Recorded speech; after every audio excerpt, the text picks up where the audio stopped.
नमस्कार, अपना उत्तराखंड बुलेटिन देख रहे हैं आप। मैं हूं आपके साथ साहिल धूलिया। बुलेटिन की शुरुआत करेंगे बड़ी खबर के साथ। मुख्यमंत्री पुष्कर सिंह धामी का दिल्ली दौरा रहा। दिल्ली में कॉमन सिविल कोड को लेकर बैठक हुई। यूसीसी की बैठक में सीएम पुष्कर सिंह धामी का बयान भी सामने आया।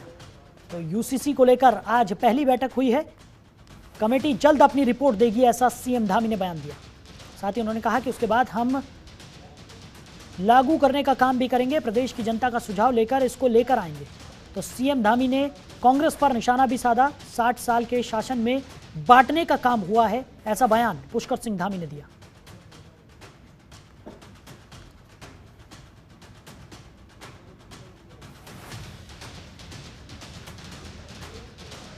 कमेटी का गठन करेंगे। कमेटी का गठन हो गया है और कमेटी ने काम करना प्रारंभ कर दिया है। जल्द ही कमेटी सभी जितने भी हितधारक हैं सभी हितधारकों से बात करेगी, संवाद करेगी और संवाद और बात करने के बाद सबके सुझाव लेकर और आम जनता और सामान्य जनता से भी सुझाव लेने का मैंने उनसे आग्रह किया है कि सभी से सबके सुझाव लेकर और आम जनता की सहभागिता के आधार पर और प्रदेश के अंदर चूँकि चुनाव से पहले 12 फरवरी 2022 को मतदान से 2 दिन पहले मैंने संकल्प उत्तराखंड की देवतुल्य जनता के सामने रखा था और उत्तराखंड की देवतुल्य जनता ने इस पर अपनी मोहर लगाई है। उन्होंने उत्तराखंड के अंदर समान नागरिक संहिता का कानून लगाने की उत्तराखंड की जनता ने मैंडेट के रूप में हमको समर्थन दिया है और अब कमेटी ने भी काम करना प्रारंभ कर दिया। तो जल्दी ही जो है इसका जब ड्राफ्ट तैयार हो जाएगा तो हम इसको लागू करेंगे।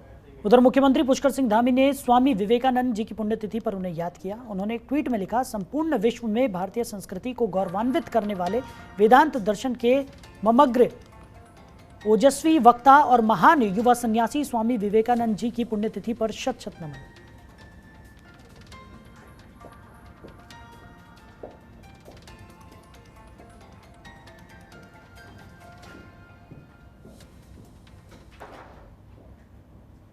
वहीं हिमाचल प्रदेश के कुल्लू में भयानक सड़क हादसा हुआ है। कुल्लू में सेंशर से सेज की तरफ आ रही निजी बस जंगला गांव के पास सड़क से नीचे गिर गई। इस हादसे में बच्चों सहित 10 से ज्यादा लोगों की मौत हो गई है। जानकारी के मुताबिक बस में 35 से 40 लोग सवार थे। हादसा सुबह करीब 8:30 बजे हुआ। हादसे वाली जगह पर राहत एवं बचाव का काम जारी है। जानकारी के मुताबिक राहत और बचाव कार्य के दौरान 6 शवों और 3 घायलों को निकाला गया है। प्रशासन के मुताबिक बस के नीचे काफी लोगों के दबे होने की संभावना है। हादसा जिस जगह हुआ वो बेहद दुर्गम इलाका है। वहीं घटनास्थल का सीएम जयराम ठाकुर ने दौरा भी किया।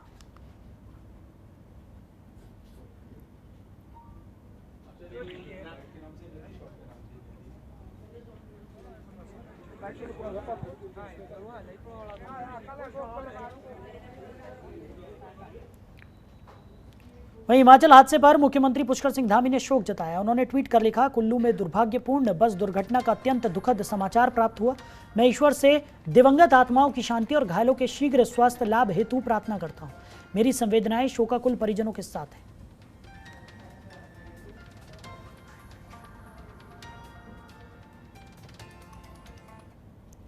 उधर मुख्यमंत्री पुष्कर सिंह धामी ने आंध्र प्रदेश के तिरुमाला पर्वत पर स्थित तिरुपति बालाजी मंदिर में भगवान वेंकटेश्वर के दर्शन किए। साथ ही उन्होंने कहा कि भगवान तिरुपति बालाजी मंदिर में श्री वेंकटेश्वर प्रभु के दर्शन का सौभाग्य प्राप्त हुआ। इस अवसर पर मैं प्रभु से समस्त प्रदेशवासियों के सुख, शांति और कल्याण की कामना करता हूँ।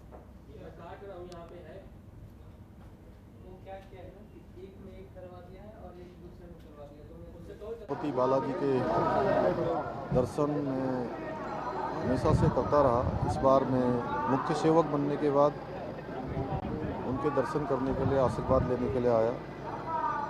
हमारा प्रदेश उत्तराखंड हर दृष्टि से समृद्ध हो, आगे जाए, हिंदुस्तान के श्रेष्ठ राज्यों में से उसकी गिनती हो। भगवान हम पर हर प्रकार से अपना आशीर्वाद बनाए रखें और जो हमारे देश के यशस्वी प्रधानमंत्री नरेंद्र मोदी जी के नेतृत्व में आज देश का और उत्तराखंड का विकास हो रहा है वो लगातार आगे बढ़ता रहे और हम हिंदुस्तान के श्रेष्ठ राज्य बने, उसमें भगवान हमको शक्ति प्रदान करे, सभी को समृद्धि दे, हमारे प्रदेश का लगातार उन्नति हो। उधर उत्तराखंड के वन मंत्री सुबोध उनियाल ने वन मुख्यालय देहरादून में वन विभाग से जुड़े अधिकारियों के साथ बैठक की। देश भर के डीएफओ वर्चुअली जुड़े। बैठक के बाद मंत्री सुबोध उनियाल ने कहा कि आगामी 16 जुलाई को हरेला पर्व पर पूरे साल में 15 लाख फलदार वृक्ष लगाए जाएंगे। वन विभाग ने प्रदेश स्तर पर हर एक जिले में कार्यक्रम करने का निर्णय लिया है, जहां प्रदेश स्तर पर मुख्यमंत्री शिरकत करेंगे और जनपद स्तर पर स्थानीय विधायक शामिल रहेंगे।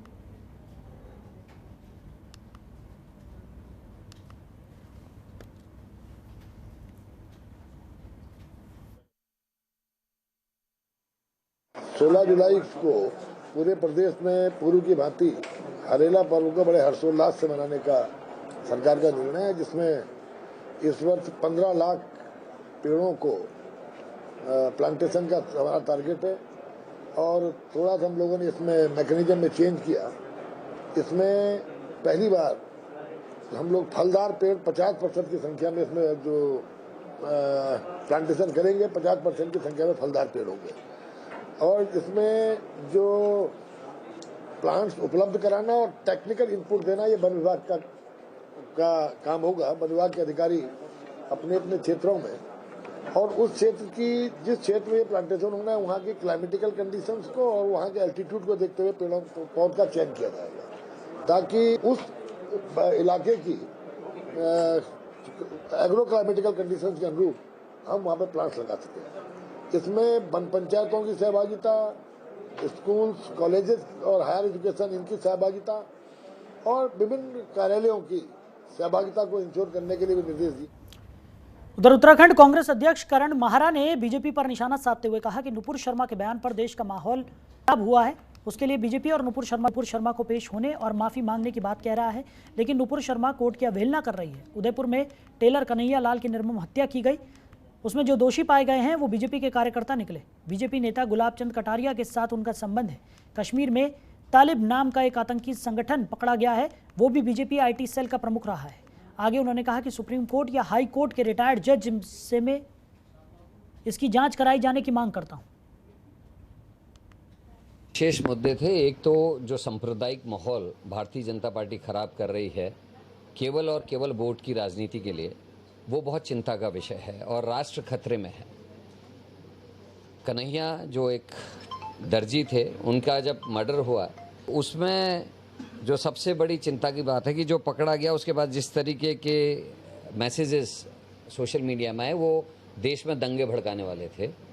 और 3 दिन बाद ये खुलासा होता है कि जो है वो भारतीय जनता पार्टी एक सेल का आदमी है, सदस्य है, और उसके साथ साथ उसके बीज नेताओं के साथ संपर्क है। जिन लोगों ने उस समय बयान दिए बीजेपी की तरफ से, अब मैं उनसे ये निवेदन सब रखें कि आखिर वो बीजेपी का कार्यकर्ता था। कहीं राजस्थान के निकटवर्ती चुनावों को देखते हुए तो ये घटना नहीं घटी। ये जांच का एक पहलू ये भी होना चाहिए। दूसरा, जो कश्मीर में एक लश्कर का आतंकवादी पकड़ा गया है जिसने पाकिस्तान में जाके ट्रेनिंग ली, वो 3 साल से बीजेपी के आईटी सेल का अध्यक्ष।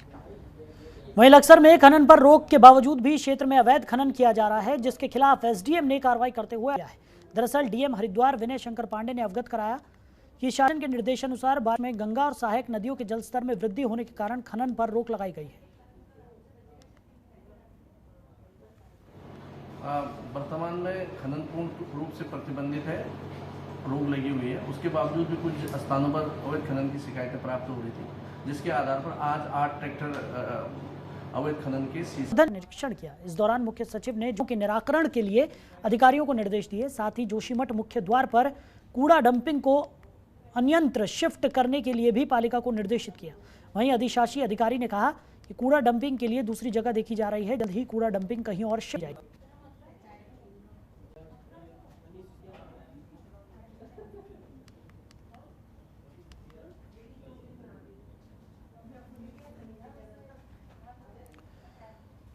बढ़ते आगे, उत्तराखंड में लगातार विभागों में हो रहे घोटाले, भ्रष्टाचार और वित्तीय अनियमितताओं के मामले उजागर हो रहे हैं। बता दें कि रानीखेत के रहने वाले समाज सेवी दीपक करगेती ने उद्यान प्रसंस्करण विभाग के निदेशक डॉक्टर हरमिंदर सिंह बवेजा पर कई गंभीर आरोप लगाए। दरों में भी निधि बढ़ती हैं। उद्यान निदेशक ने पद भी उन्होंने करोड़ों रुपए के घोटालों को अंजाम दिया है। उन्होंने सरकार से मांग करते हुए कहा कि तत्काल निदेशक को पद से हटाया जाए। यदि उद्यान निदेशक पर कार्रवाई नहीं की जाती है तो उन्हें न्यायालय की शरण में जाने पर मजबूर होना पड़ेगा।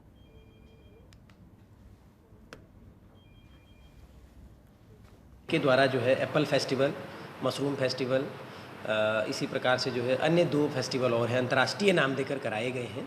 और इनके द्वारा अंतर्राष्ट्रीय जो सेमिनार कराए गए उनमें जब भी अंतर्राष्ट्रीय सेमिनार होते हैं सबसे पहले शासन की अनुमति होती है, उसमें वित्तीय स्वीकृति होती है, उसके बाद आप सेमिनार करा सकते हैं। इनके द्वारा कोई अनुमति और कोई वित्तीय स्वीकृति ना लेकर जो बागवानी में MIDS आया, कृषि सिंचाई में जो पैसा आया, उद्योग जो है उन्नयन योजनाओं में जो पैसा आया, उन योजनाओं के पैसे को योजना से हटा।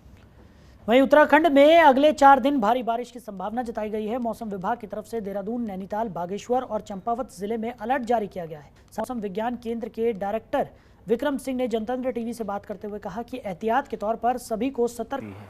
हमारे साथ बातचीत करने के लिए मौसम डायरेक्टर हैं कि किस आगे की जो मौसम है वो किस तरह की मौसम की तरफ जा रही है। सर कुछ रहे उत्तराखंड में अगले 24 घंटे या 4 दिन की जो आपने बात की है, चेतावनी दी है? हाँ बिल्कुल, देखिए आज आपकी 4 तारीख है तो 4 तारीख में तो एक्टिविटी ज़्यादा नहीं है, हल्की से मध्यम तो मिलेगी अनेक जगहों में, पहाड़ों में और प्लेन्स में तो छुटपुटी एक्टिविटी दिख रही है। लेकिन जब आप कल जाएंगे 5 और 6 तारीख की और बात करें जुलाई की, तो इसमें जो बारिश है वो बढ़ने वाली है। पूरे प्रदेश में ज़्यादातर जगहों में बारिश मिलेगी हल्की से मध्यम, और फिर जो हैवी या वेरी हैवी रहने भारी से बहुत भारी बारिश की अगर बात करें तो इसमें जो हमारे फुटहिल्स के अलोंग के जो उत्तराखंड के जनपद हैं, जिसमें कि देहरादून है, टेहरी है, पौड़ी है, और इसी तरह कुमाऊं रीजन में जब जाएंगे तो आप नैनीताल है, चंपावत है, तो इनमें भारी से बहुत भारी बारिश ये 2 दिन जो है 5 और 6 तारीख में देखने को मिलेगी। इसके साथ अंदर के डिस्ट्रिक्ट्स की बात करें तो उनमें भी जो भारी वर्षा है उसमें आप 5 तारीख और 6 तारीख को बात करूं तो उसमें पिथौरागढ़ और बागेश्वर है, तो इनमें भी संभावना है कि भारी वर्षा वहाँ पर भी एका दुका जगह। जी, जिन गढ़वाल और कुमाऊं के जो पहाड़ नहीं बल्कि जो नदी किनारे रहने अपने सहयोगी राहुल कुमार के साथ। उधर उत्तराखंड के पूर्व कैबिनेट मंत्री डॉक्टर हरक सिंह रावत की करीबी रही शिक्षा विभाग की खंड शिक्षा अधिकारी दमयंती रावत पर शासन ने जांच का शिकंजा कस दिया है। उन पर भवन और सन्निर्माण कर्मकार कल्याण बोर्ड की सचिव रहते हुए बिना प्रशासनिक अनुमति के 20 करोड़ की धनराशि हस्तांतरण कर वित्तीय अनियमितता का आरोप है। मामले की जांच के लिए 3 सदस्यीय समिति गठित की गई है। इस मामले में दमयंती को 22 सितंबर 2021 को कारण बताओ नोटिस जारी किया गया था, जिसमें दमयंती ने इस पर अपना पक्ष रखते हुए सभी आरोपों को खारिज कर दिया था।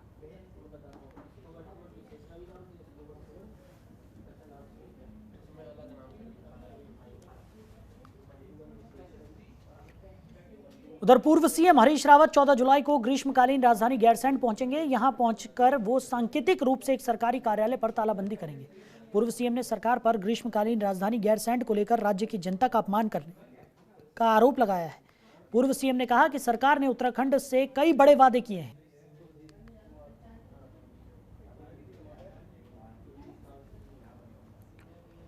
उधर अल्मोड़ा भीषण सड़क हादसा हो गया। हादसे में एक शख्स की ट्रक के नीचे दबने से दर्दनाक मौत हो गई।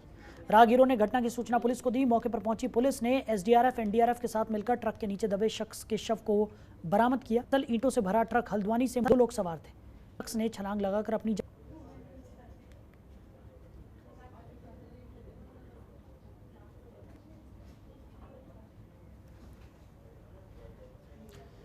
उधर कांवड़ यात्रा को लेकर जिला प्रशासन पूरी तरह सक्रिय नजर आ रहा है। जिलाधिकारी विनय शंकर पांडे की ओर से लगातार बैठक की जा रही है और सभी अधिकारियों को अपने अपने विभाग का कार्य अच्छे तरीके से पूरा करने के निर्देश दिए गए हैं। कांवड़ मेला शुरू होने में अब कुछ ही दिन बचे हैं। ऐसे में हरिद्वार की नहर कांवड़ पट्टी पर दुकानों का निर्माण कार्य शुरू कर दिया गया है और हरिद्वार में कांवड़ बनाने वाले कारीगर भी पहुंच चुके हैं। बता दें, कोरोना के चलते कांवड़ मेला 2 साल के बाद आयोजित होने जा रहा है, जिसको लेकर श्रद्धालुओं और दुकानदारों में उत्साह साफ तौर पर देखा जा सकता है। कांवड़ मेले को दिव्य और भव्य बनाने के लिए पूरा जिला प्रशासन तैयारियों में जुट चुका है और अब कुछ ही दिन बचे हैं कांवड़ मेले को शुरू होने में। ऐसे में जमीनी स्तर पर तैयारियां दिखनी और कि गंगा नहर के पास जो ये कांवड़ पट्टी है, ये वही रास्ता है जहां पर से जो कांवड़िए हैं वो गुजर के जाते हैं। और मैं आपको बता दूं कि ये देखिए मेरे पीछे एक छोटा सा तंबू सा नज़र आ रहा है। ये छोटी छोटी दुकानें यहाँ पर लगती हैं। यहाँ पे हम बातचीत करते हैं कि आखिर किस चीज़ की दुकान लगा रहे हैं। क्या नाम है आपका? जी, मेरा नाम आज़म है। अच्छा, तो ये बताइए कि आप यहाँ पर किस चीज़ की दुकान लगाने जा रहे हैं? यहाँ पे खाने पीने की दुकान लगा रहे हैं। अच्छा। 2 साल के बाद कावड़ शुरू हुई हाँ, है। मेरा भी यही सवाल था कि लगभग 2 साल के बाद कावड़ यात्रा शुरू होने जा रही है। ऐसे में क्या कहना चाहेंगे आप? ऐसे में बड़ा अनुमान है लोगों के दिल में कि 2 साल बाद ऐसे काम स्टार्ट हो रहा है। और दूसरी बात यह है, लोग बाग के दिलों में बड़ा अनुमान है कि इस साल मतलब ज़्यादा से ज़्यादा तादाद में मतलब कावड़ आना चाहे। और दूसरी बात यह है कि ज़्यादा से ज़्यादा दुकानें लगेंगी यहाँ पे खाने पीने की, और मतलब कावड़ियों को कोई दिक्कत ना हो, और खाने पीने की जो छोटी से छोटी और बड़ी से बड़ी चीज़ उनको यहाँ मिलेगी, सारी सुविधाएँ मिलेंगी यहाँ पर। हमने बातचीत करी, उन्होंने बताया कि यहाँ पर खाएंगे। और मैं आपको एक चीज़ और, लगाए गए हैं पिलर लाइन से लगे हुए हैं और यहीं पर जो दुकानें हैं वो लगाई जाएंगी। जो शुरुआत है कावड़ मेले को लेकर दुकानें लगने की, उसकी शुरुआत अब देखी जा सकती है। अब साथ मैं आफरीन बानो। उधर उत्तराखंड में शिक्षा विभाग ने गर्मियों की छुट्टियों से पहले ही सभी जिलों के, आपको बता दें, सरकारी स्कूलों में निःशुल्क पुस्तकों के वितरण के आदेश दिए थे, लेकिन अब प्रदेश में स्कूल खुलने वाले हैं। अभी तक प्रदेश के कई जनपदों में ये पुस्तकें नहीं बंट पाई हैं। इस बात को लेकर आम आदमी पार्टी ने प्रदेश सरकार को घेरा है। आपने कहा कि जहां प्रदेश सरकार बड़े बड़े दावे कर रही है कि नई राष्ट्रीय नीति के तहत प्रदेश में शिक्षा के स्तर को सुधारा जाएगा, लेकिन दुर्भाग्य है कि अभी तक छात्र छात्राओं को किताबें ही नहीं बांटी गई हैं। देखिए, हर माँ बाप की इच्छा होती है कि उसके बच्चे की, लेकिन उत्तराखंड सरकार बच्चों के भविष्य के लिए कतई जो है जिम्मेदार नहीं दिखती है। अभी महीने से लेकर जुलाई के 3 महीनों में जो कक्षा 8 से कक्षा 12 तक की निःशुल्क पुस्तकें सरकार द्वारा बच्चों को आवंटित की जाती है, तो राज्य के अभी तक पूरी तरह से नहीं बटी है। उधम सिंह नगर, हरिद्वार, टिहरी और चंपावत, जो 5 जिले हैं वहाँ किताबें नहीं बटी। इसके अलावा कुछ और जिले हैं जहाँ पर कुछ किताबें बटती शेष हैं। तो कह सकते हैं कि राज्य सरकार बच्चों के भविष्य में। वहीं हरिद्वार में बढ़ती अपराध रोकने के लिए रानीपुर पुलिस ने सघन चेकिंग अभियान चलाया। रानीपुर कोतवाली क्षेत्र के चौकी इंचार्ज अशोक सिलस्वार ने वाहनों को रोक रोक कर चेक किया। चेकिंग के दौरान कई लोगों पर कार्रवाई की गई और कई वाहनों को सीज भी किया गया।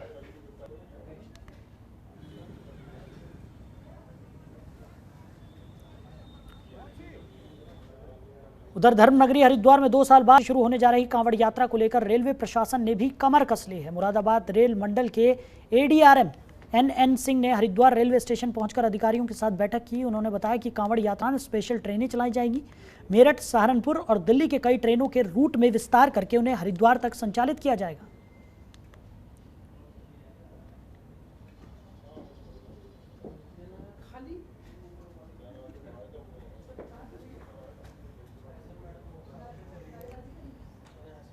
उधर उत्तराखंड में मानसून को देखते हुए प्रशासन अलर्ट मोड पर है। मौसम विभाग की ओर से दी गई भारी बारिश की चेतावनी के बाद एडीएम देहरादून कृष्ण कुमार मिश्रा ने मौके पर के चूना भट्टा से गुजरती रिस्पना नदी का निरीक्षण किया। वहीं उन्होंने बताया कि भारी बारिश के चलते देहरादून रिस्पना नदी और ऋषि जा सके। साथ ही देहरादून नगर निगम और निगम ने अलर्ट कर दिया है।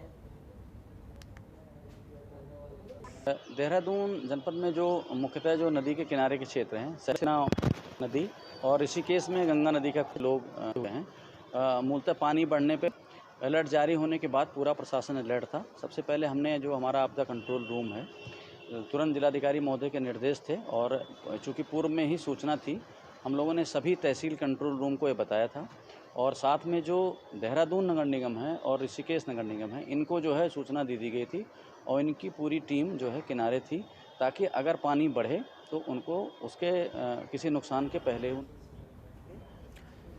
वहीं चमोली डीएम हिमांशु खुराना ने मानसून को देखते हुए हेमकुंड साहिब तक यात्रा मार्ग का पैदल निरीक्षण किया और यात्रा व्यवस्थाओं का जायजा लिया। इस दौरान जिलाधिकारी ने यात्रा मार्ग सुधारीकरण, रेन शेल्टर, घोड़ा पड़ाव निर्माण कार्य का भी निरीक्षण किया। साथ ही यात्रा मार्ग पर बिजली, पानी, शौचालय, सफाई व्यवस्था को लेकर अधिकारियों को हेमकुंड पहुंचकर गुरुद्वारे में माथा टेका और भगवान लोकपाल के दर्शन भी किए। हेमकुंड में हेलीपैड निर्माण कार्यों का भी निरीक्षण किया और पीडब्ल्यूडी को निर्माण कार्यों को जल्द से जल्द पूरा करने के निर्देश दिए। उन्होंने कहा, जरूरत के हिसाब से मजदूरों की संख्या बढ़ाई जाए।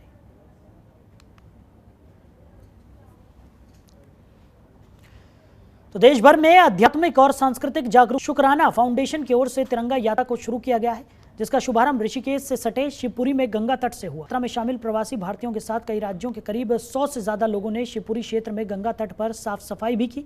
कैबिनेट मंत्री प्रेमचंद अग्रवाल ने फाउंडेशन के प्रयासों की सराहना करते हुए उन्हें सफल यात्राएं दी। बता दें कि ये यात्रा कश्मीर समेत देश के कई राज्यों से होकर गुजरेगी।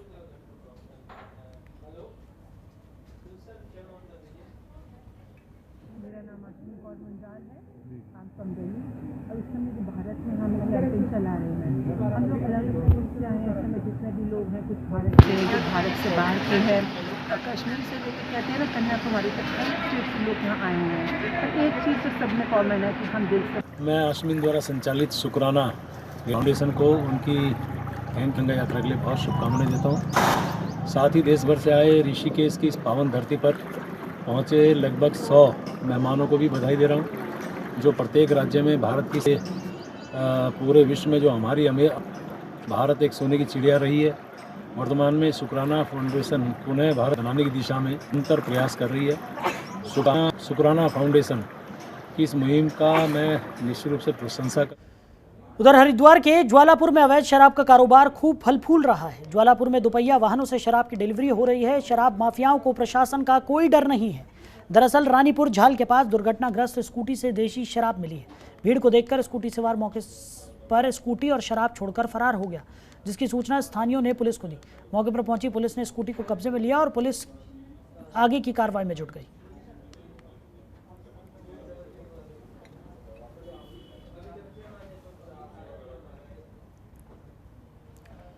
तो फिलहाल इस बुलेटिन में मेरे साथ इतना ही। आप बने रहिए और देखते रहिए जनतंत्र टीवी। नमस्कार।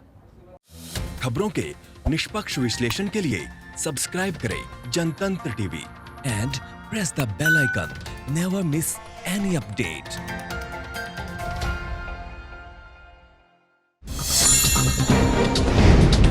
डाउनलोड कीजिए जनतंत्र टीवी ऐप को, जो कि अवेलेबल है गूगल प्ले और ऐप स्टोर पर। अधिक जानकारी के लिए अभी डाउनलोड करें।